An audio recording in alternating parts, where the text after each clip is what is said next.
Question छ total number of रेजोनेन्ससँग कुरा आयो है।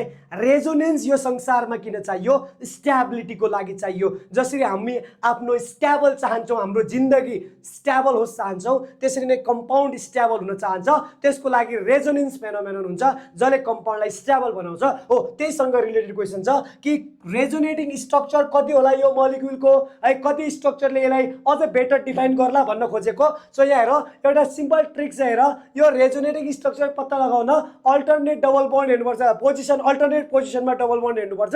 जति हुन्छ त्यही आन्सर हो। हेर न, 1 2 3 तीनवटा अल्टरनेट पोजिसनमा, 1 पोजिसनमा यहाँ छ, त्यसपछि 1 2 तेस्रो पोजिसनमा, मिन्स अल्टरनेटली हुनु पर्यो। यहाँ हेर, यो छोडेपछि यो अल्टरनेटली आछ भने 1 2 भयो। यो हेर, यो छोडेर फेरि आछ 3। सो अल्टरनेट पोजिसनमा डबल बन्ड छ भने रेजोनेन्स देखाउँछ।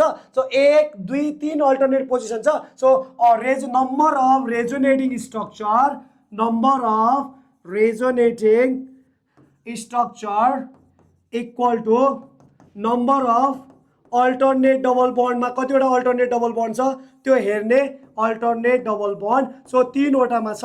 अहिलेको लागि आन्सर 3 भयो। So 3। So this is the correct answer. Thank you.